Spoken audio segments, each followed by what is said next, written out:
Shin kai ma kana so ka san ma'anar waɗannan abubuwan social media marketing, social media management da kuma social media monetization? So ga bayaninsa kamar haka. Social media marketing hanya ce ta tallata kayayyaki a yanar gizo musamman dandalin sada zumunta kamar Facebook, WhatsApp, Instagram, LinkedIn da makamantansu. Ana amfani da waɗannan shafukan sada zumunta wajen tallata kayayyaki. Shi ake kira da social media marketing. Wato yanda za ka tallata kayayyakinka, hajojinka a yanar gizo musamman ma a waɗannan dandalin sada zumunta.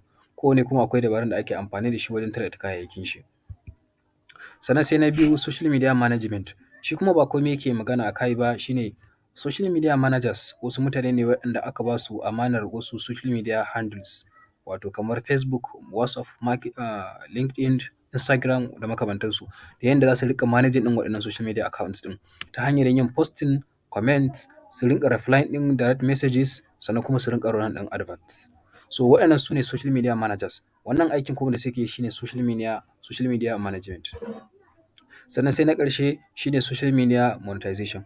Wato social media monetization hanya ce da ake wato tunda social media ya kasance hanya ce wuri ne wanda ya tattara yawan mutane to sai aka yi amfani da wannan hanyar wajen da aka iya sarrafa ta wajen samun kuɗaɗe a yanar gizo. Don haka yanayin da ake monetizing ɗin social media shi ne ake kira social media monetization. Ga wasu hanyoyi kamar haka. Na farko kamar kana da social media handle kamar wani page ko wani wannan ana amfani da shi wajen running ɗin adverts haka. Akan iya advertising ɗin products a yi sponsoring ɗinka a yi advertising based on kamar pay per click ko kuma irin yanda wani kamfani zai sponsoring ya baka advertisement ka masa ko kuma ka sayar da digital products ko kuma digital ko kuma physical products musamman ma irin su digital products ko kuma irin su physical product da ake gani haka nan za ka iya amfani da shi wajen sayar da kayayyaki ko kuma affiliate marketing kasuwancin kamasho da za ka iya referring ɗin wani audience naka zuwa wani kamfani su je su yi sayayya sannan kai kuma a baka wani kamasho.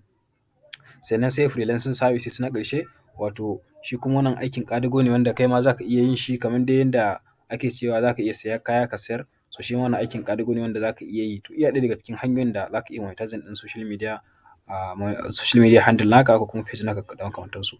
Wannan su ne abubuwan da ake magana a kai social media monetization da kuma social media management da kuma social media marketing.